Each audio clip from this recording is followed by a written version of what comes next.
Doctor साहब ये आगाह कीजिएगा, किसी तरह हम ऐसे तैसे करके पहुंच तो गए हैं सुपर 4 मरहले में, लेकिन हमारी उस तरह की कारकर्दगी नहीं है।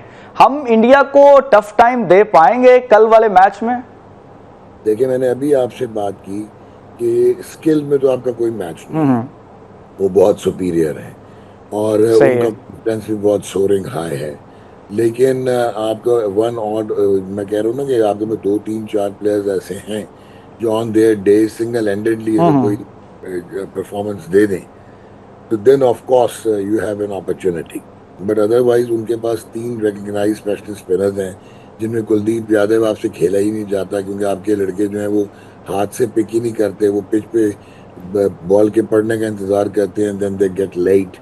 उसके बाद आपकी जो बैटिंग है उसमें सलमान अली आगा कहीं से भी T20 प्लेयर नहीं था, और कहीं वो परफॉर्म अगर कर सकता था तो वो ये जगह थी यूनाइटेड अरब एमिरेट्स के, यहाँ पे स्लो लो ट्रैक्स में अगर वो रोटेशनल स्ट्राइक कर पाए। आप बैट्समैन रोटेशनल स्ट्राइक भी नहीं करते, फिर डॉट बॉल्स पाइल अप हो जाती हैं।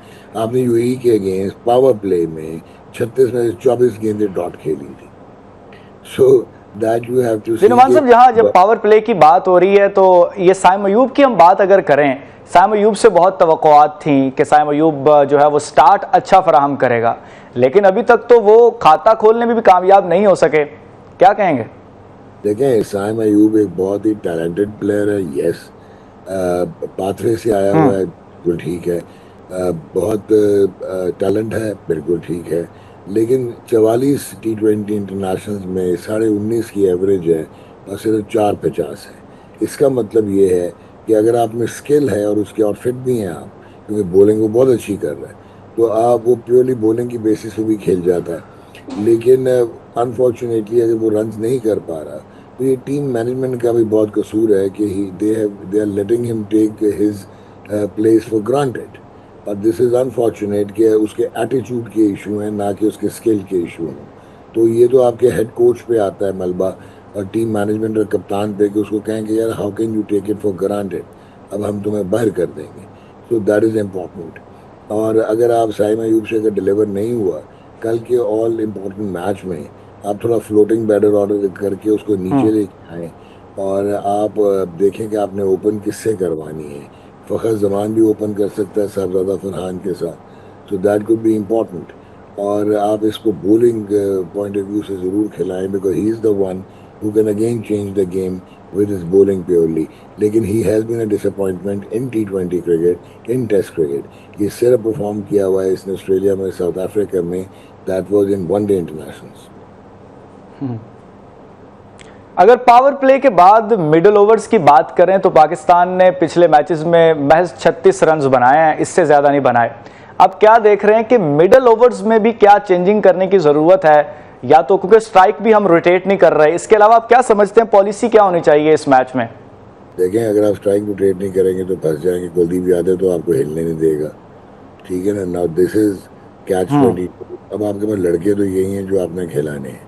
प्रॉबेबली जो मैं समझता हूँ कि मोहम्मद हारिस तो एक्चुअली सिलेक्शन ही गलत है T20 की। He basically one dimensional batsman है, और वो स्लॉगिंग करता है rather than power hitting. Defence है नहीं, यही प्रॉब्लम आती है। तो सलमान अली आगा को देखना पड़ेगा कि शायद हसन नवाज को एक गैम्बल करें और उसको ऊपर खिलाएं। यानी कि रिक्वायरमेंट होगी कि 4 पे अगर हसन नवाज खेलता है और Salman Ali Agha further slip down होता है, तो शायद ये एक अपॉर्चुनिटी बन सकती है आपकी। अदरवाइज मसाइल तो हैं आपके मिडल ऑर्डर के भी। नुमान साहब, आज की बात करें तो आज प्री मैच जो कॉन्फ्रेंसेस हो रही थी सूर्या कुमार यादव ने भी की है, लेकिन जो पाकिस्तान की टीम को और कप्तान को फिर रोक दिया गया है इस प्री मैच कॉन्फ्रेंस से। क्यों कतरा रहे हैं हम मीडिया का सामना करने से?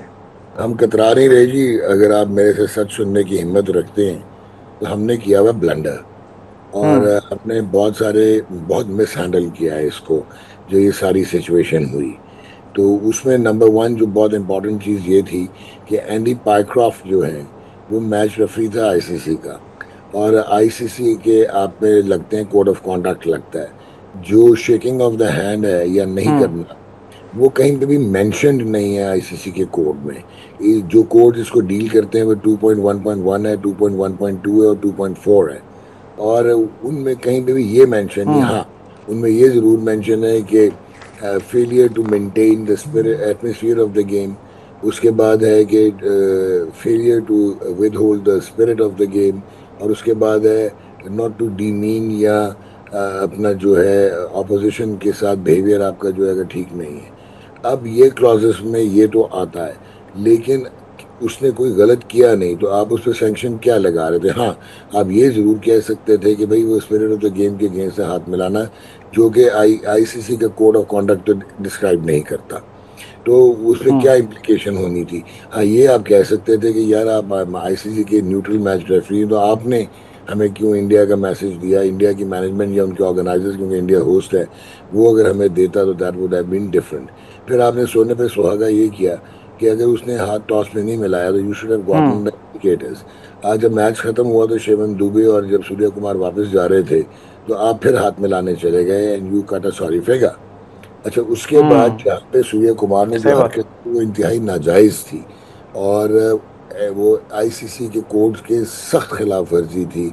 और क्योंकि आईसीसी के कोड जो है ये 2.4 जो मैं बिल्कुल। बोल रहा था डिस्प्ले करना, वो बड़ा क्लियरली कहता है कि आप जो है ना रेशियल ना रिलीजियस और ना जो है पॉलिटिकल बात कर सकते हैं। उसने तो पूरा जलसा बना दिया बीजेपी का।